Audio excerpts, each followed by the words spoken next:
সামান্য কথার জেরে নিহত এক ব্যক্তি, এমনই একটি ঘটনা ঘটে শুক্রবার বিকেলে। সন্তোষ দেববর্মা এক অটো চালক, বাড়ি উদয়পুর 2 নম্বর ফুলকুমারী এলাকায়, বয়স 31 বছর। অটো চালিয়ে কোনো রকম সংসার প্রতিপালন করে আসছে সন্তোষ। অটো চালানোর সময় হঠাৎ 2 নম্বর ফুলকুমারী এলাকায় কোলা ঢাপা এলাকায় 28 বছরের যুবক তপন দেববর্মা রাস্তা দিয়ে হেঁটে যাবার সময় সন্তোষের অটোটি তপনের গায়ে লাগে।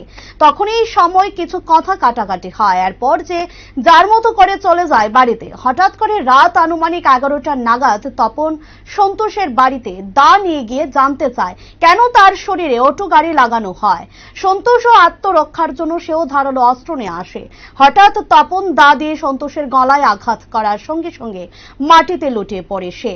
পরবর্তী সময় খবর দেওয়া হয় পুলিশকে। পুলিশ ঘটনাস্থলে ছুটে যায় এবং শুক্রবার রাতে রাধাকিশোরপুর থানায় নিয়ে আসেন তপনকে। সমস্ত ঘটনা সম্পর্কে তপন নিজেই স্বীকার করে। কি বলছে শুনুন বিস্তারিত। আমারে অটো দিয়া লাগাই দিয়ে গেছে প্রথমে। এর নাম কি? সন্তোষ দেববর্মা। তোমার নাম কি? তপন দেববর্মা। কোন জায়গায় ঘটনা? কলোয়াডাফা 2 নং ফুলকুমারী। কি কারণে মারছো রে?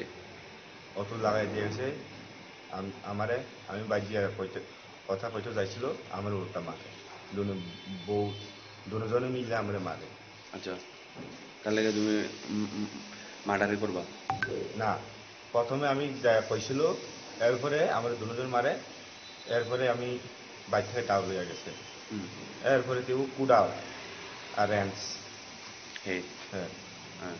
এক হাতে র্যাঞ্চ, এক হাতে কুড়াল। আমরা খুব দিত চাই কুড়াল দিয়ে। আচ্ছা, তারপর? এরপর আমি এক হাত দিয়ে গলা কাটছে আর কি।